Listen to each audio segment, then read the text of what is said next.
speaking of dreams, right? I tweeted about it a little this morning. I had a crazy dream last night, okay? How many Bratz games did they even make? I think 6 of them? Okay, spill. I'll get back to the Bratz games in a bit. Okay, let me go into detail about this because I think it was very interesting. If you like reality TV, I think it was very interesting. Okay, it took place in a cabin-themed reality TV show where myself and a bunch of other people would live and work in a cabin resort for a period of time. And technically you guys were also there because the whole thing was being streamed. How this worked, I don't know. But one pair of people, but I didn't know what you guys were saying. So despite it being streamed, I had no idea what any of you guys thought. So please tell me what you think as I explain the scenario. So, cabin-themed reality TV show. One pair of people specifically there was a couple that I worked with back in 2018. They didn't come into work as a couple. They got together while we worked together because there was a lot of people of the same age bracket. But I worked at this place for a very long time, okay? So I have a lot of trauma that comes out of it. One such trauma being that I was reprimanded over a walkie-talkie for all my coworkers to hear by an equal level manager as me for having to leave work early because my cousin just died. But that's not important to this story, okay? Just know that there was a couple that worked there, and the girl in this relationship was my work rival. I don't know why we hated each other so much. We just really didn't get along. We just naturally clashed. And then one time I had to tell her boyfriend something that was work related, but because it was private and about another coworker's life and why they wouldn't show up for work that day, she pushed me. And I guess that there's a lot of unresolved tensions and issues there. So in the dream, I'm just hanging out in the cabin waiting for more people to show up, right? And this girl passes by me, and she's just like, "Oh, hi Dizzy, I see you're sitting in a corner again," which I never did at work, so I don't even know where that came from. But she just said some snide remark like that, walked away, and went to her boyfriend who was sitting in some other corner of the house to go be with him, right? And I'm just like, ugh. At first I feel really bad, but then I was just like, wait, I can't show chat this pathetic imagery of me getting bullied, right?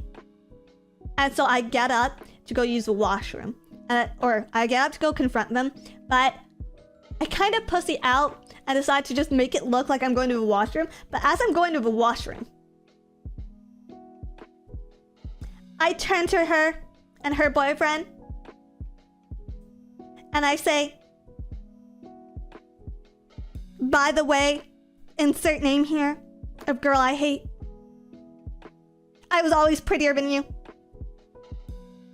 And I go and run into the washroom, and then I use the washroom, and then I very, very quickly walk out of the washroom and go back to where I was sitting before. And then this girl gets up 3-5 thumbs over towards me and becomes a fucking Dark Souls monster, okay?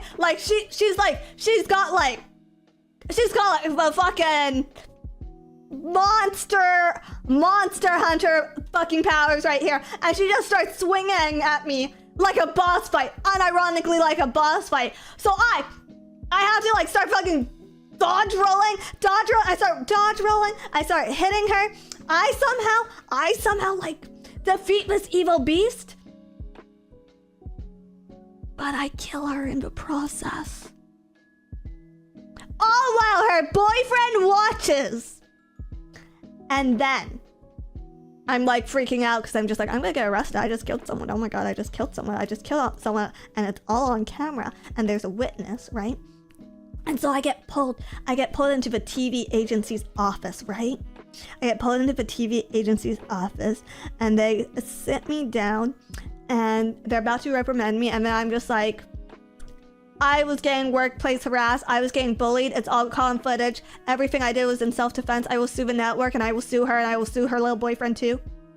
And somehow this actually works, and it actually scares them. And so they decide to like delete the footage, and her boyfriend leaves the show. And then I get to go back to the show. And at this point, the show is actually starting, right? The show is actually starting. And so I'm being introduced to all the new people on the show. And there's this one cute guy there. There's this one cute guy. He kind of looks like a young Keanu Reeves, okay? Kind of looks like a young Keanu Reeves. And so I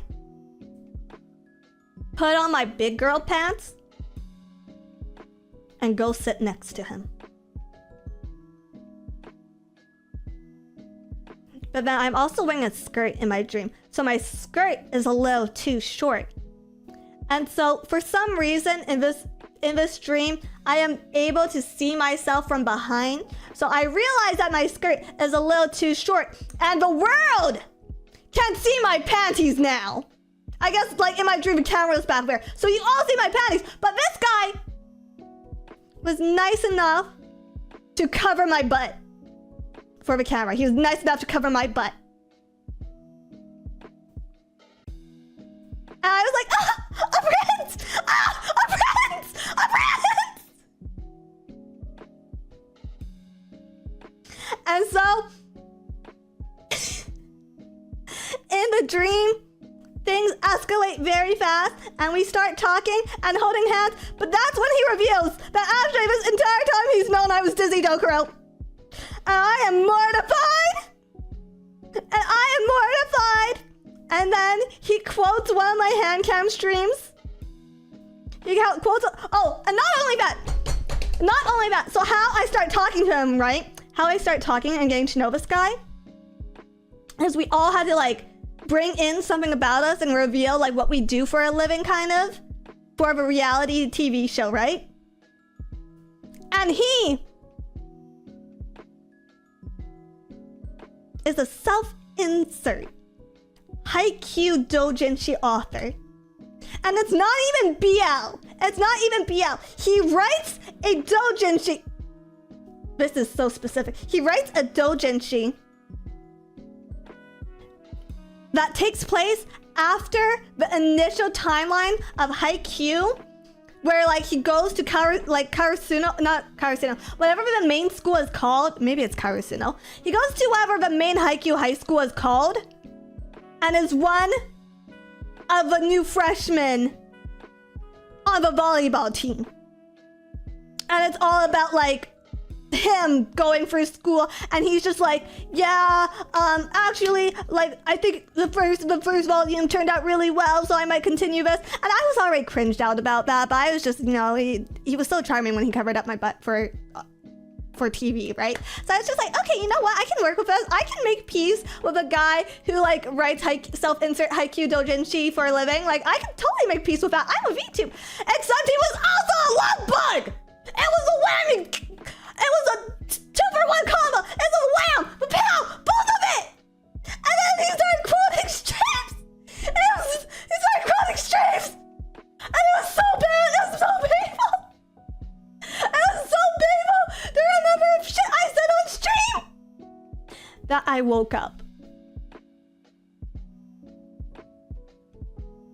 But also, after I woke up, I felt really regretful because it kind of felt like that's the closest to, like, you know, an ideal man as I ever was gonna get, so. Take me back! Take me back!